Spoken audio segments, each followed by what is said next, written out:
Yo, what's going on, everyone? Welcome to another installment of BrickWall Reviews, our most fashionable episode yet.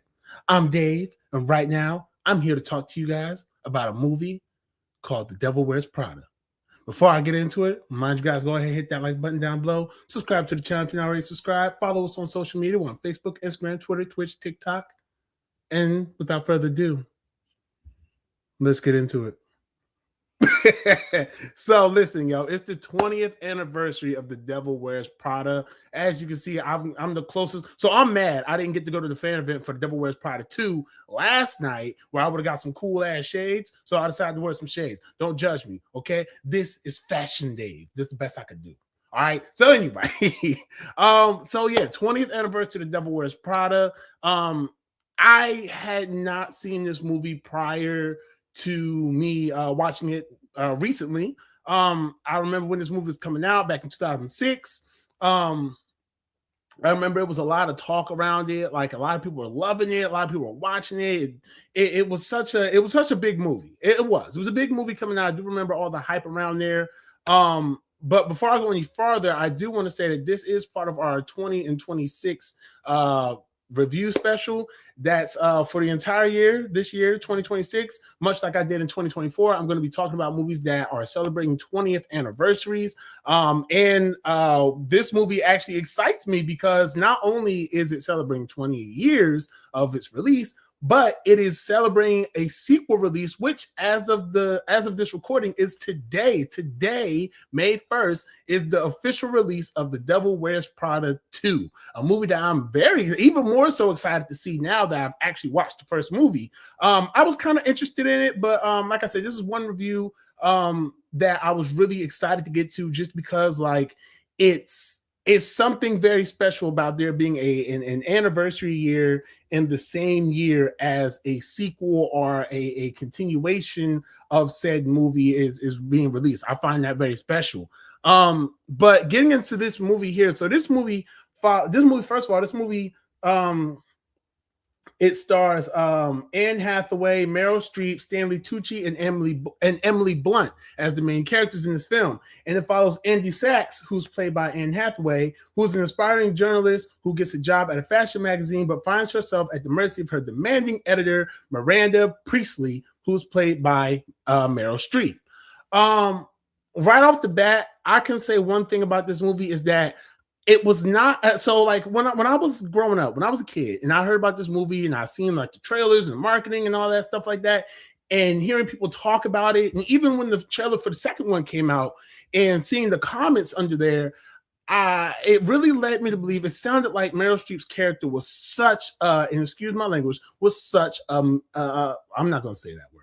She was such a mean person, right? It seemed like she was just very mean, very nasty towards Anne Hathaway's character. And I was like, okay, well, that has to be something. I just had no interest in watching it.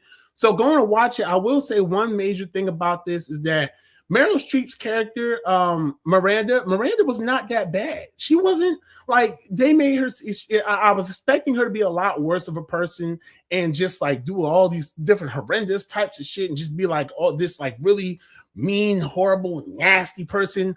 But when you watch this movie, at least for me, I found her actions towards Andy very justified, in that Andy's thing is, right, like she wants to be like this journalist. Like I said, she's an aspiring journalist. She went to like college for something completely different, but like decided she wanted to do journalism. Cool, whatever. She's very good at it and whatnot, but she lands her first big job at the editing company with Miranda Priestley.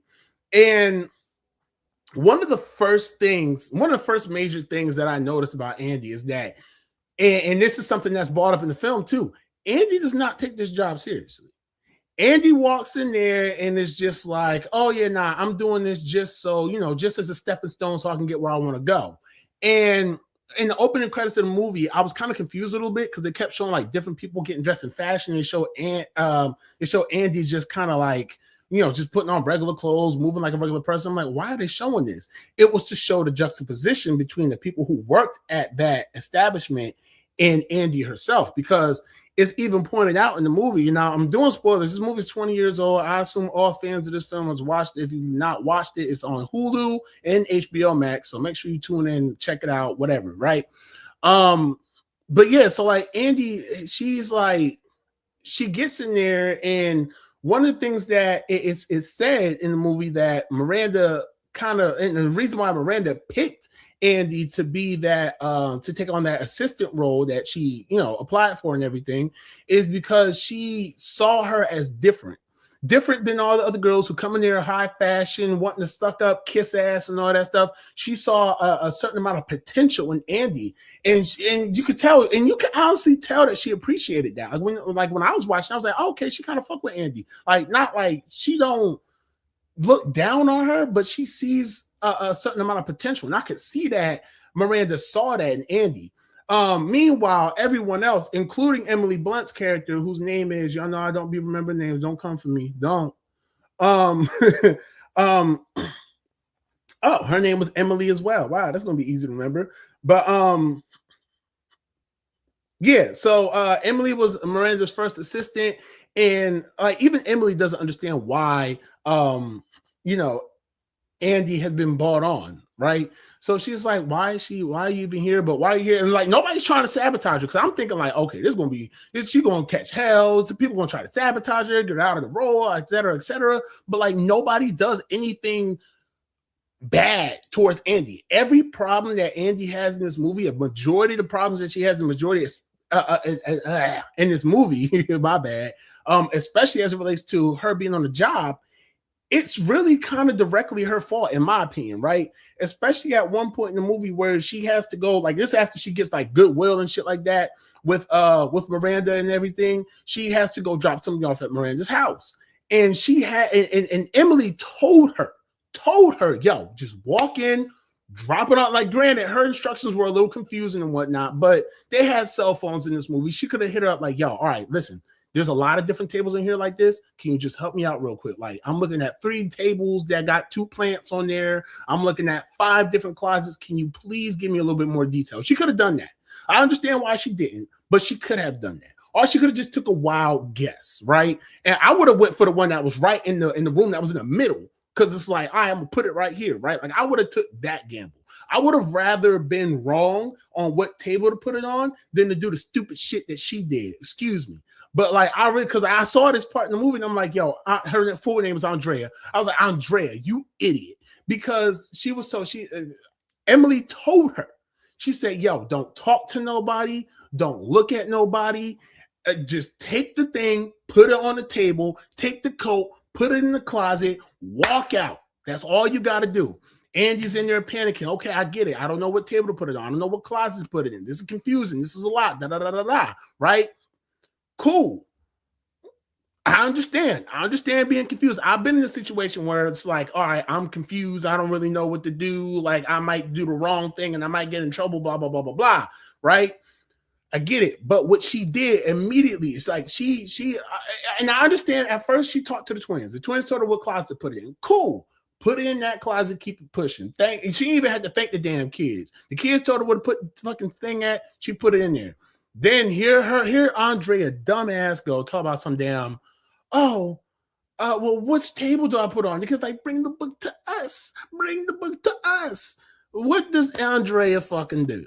She takes the book to the kids. That's where she messed up, because as soon as she did that, right? As soon as she did that, this is a big strike on her, because she did that. She's going up the stairs. Boom. She's already doing the wrong thing. So she goes up there. And then from that moment, that's when Miranda starts giving her hell. And not even hell. Miranda just gives her an impossible task. And it's like a damn near impossible task, because it's like, yo, you pull this off, cool, you keep your job. You don't pull this off, then understand you got till 5 o'clock to do this thing I want you to do. If you don't do it by 5 o'clock, you're gone. So it's like she gave her a fighting chance, but it was just like, this is an impossible task anyway. You ain't gonna pull this off. And of course, Andy does pull it off, which is dope that she did. But you know what I'm saying? And what she had to do, in case y'all who are wondering, or if you've seen the movie and you just say what it was, she had to get an unpublished manuscript of the next Harry Potter book. And the only way she can get that was to be able to get it directly from J.K. Rowling her damn self. A lot of crazy shit going on with that, but like I said, she gets it, and it was cool. It was a dope moment for her and everything like that. She utilized all her resources. She did what she had to do to get it. But prior to that, prior to her even getting that opportunity, she got cussed. She got fussed out bad, in a professional way. But she got fussed out because she just didn't like. It was a portion. It was a part of the movie where Miranda's like trying to figure out which belt goes with like the dress and stuff like that. And then Andy just like starts laughing. And she's like, well, what's so funny? And so Andrea's just like, I don't get it. They're just both the same color. This just seems silly. And so the thing that I really thought about, one of the things that really stuck with me and with this movie is just that this isn't a movie about having a bad boss. This isn't a movie about just overcoming trials and tribulations. This is a movie about respecting other people's line of work and artistic expressions, right? Because Andy had no reason to go in there and start shitting on the fashion world the way that she did. And she was doing that from day one. And Miranda was letting it slide. Like, oh, you ain't wearing the right shoes in here? Okay, cool. I mean, I don't fuck with it, but I can respect it. You know what I'm saying? You moving slow all the time. I don't fuck with it, but I can respect it because I see potential. You know what I'm saying? I see potential in what it is that you're doing. I see potential in what it is that you can be. But she was just, it's like she was kind of like slowly trying to push her to up her game. But again, Andrea was not taking this shit serious.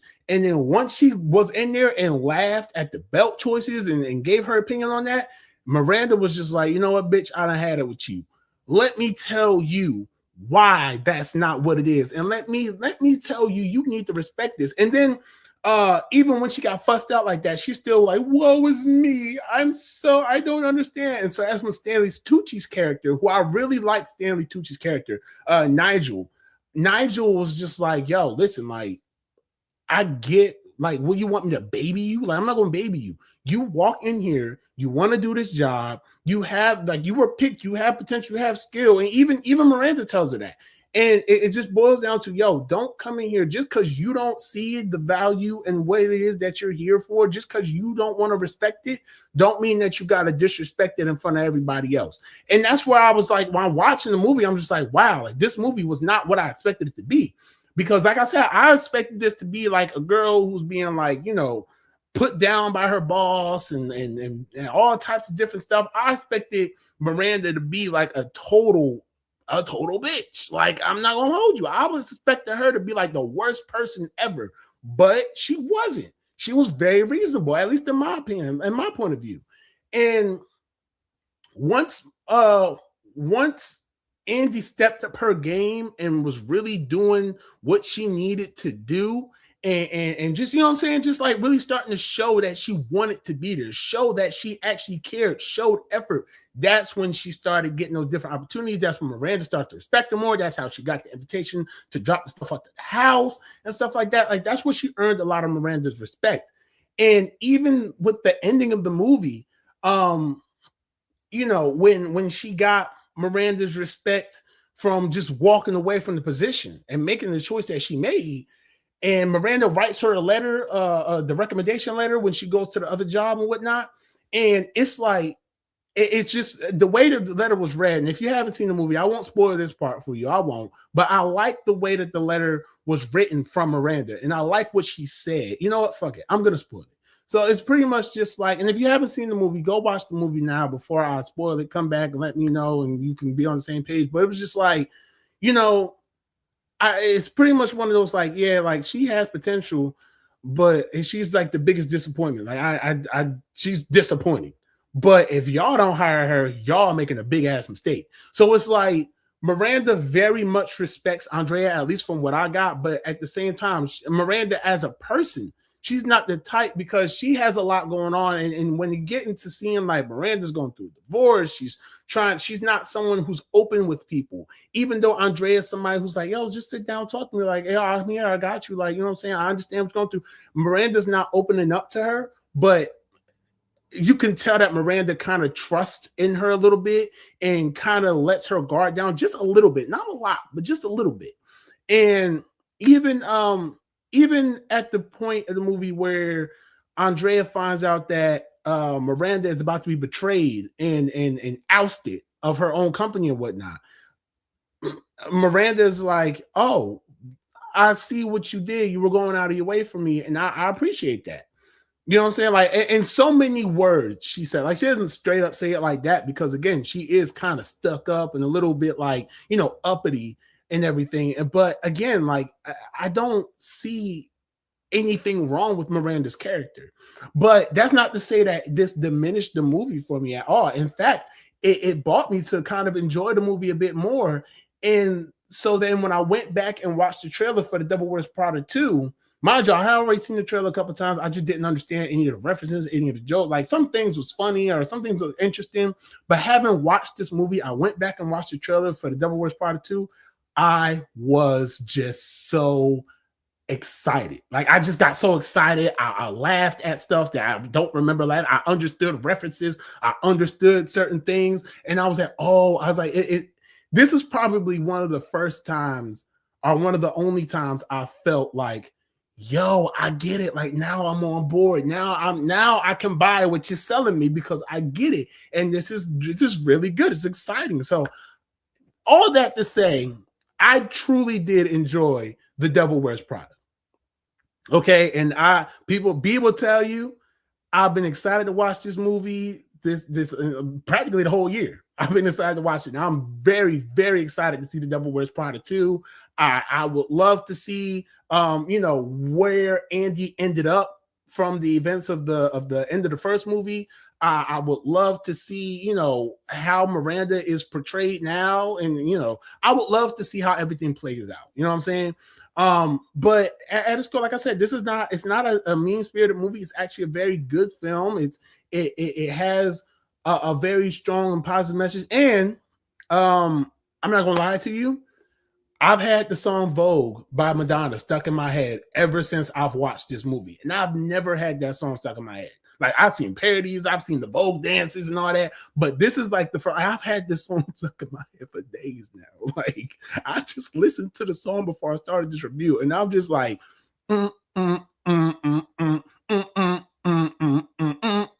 like I'm sitting here jamming to it, like, you've got to Vogue, like, because this movie uses that song so well, and it's only in one scene. It's only in one scene, and it don't even get to the chorus of the song, I don't think. Like, it just plays the strings at the beginning.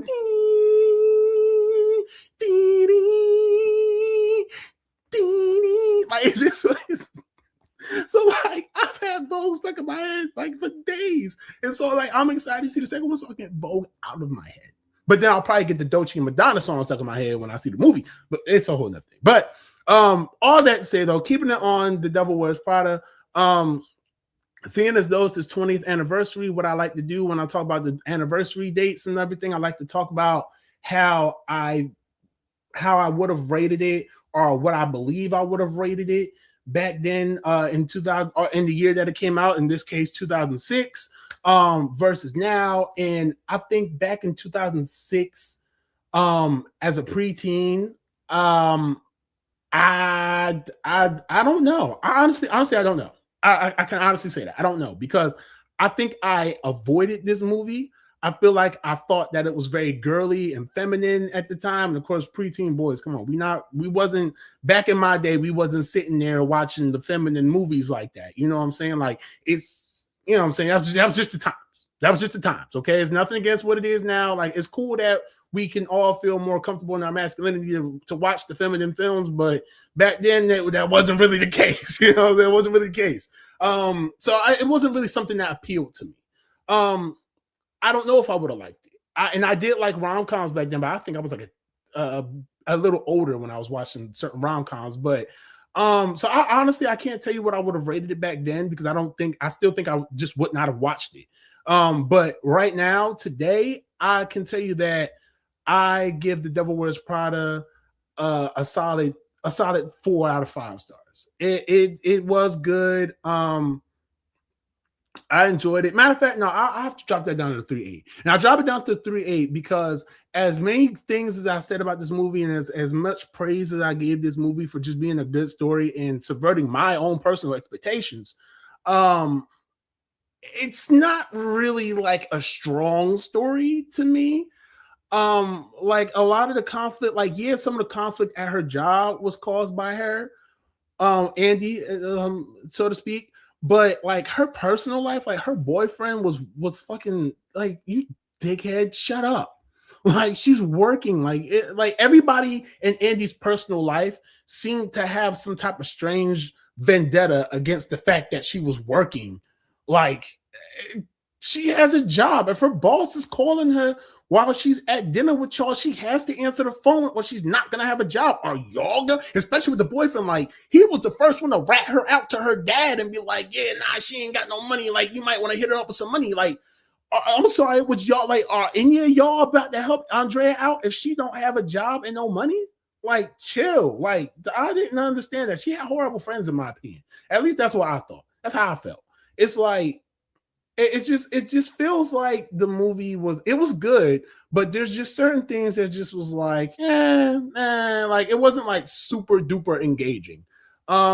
But that's, like I said, I enjoyed watching it still. Just and then just from what I saw and just from what I know, and then just from it, like I said, just mainly it subverting my expectations, because I thought this was going to be a very mean spirited movie, and I was prepared for that.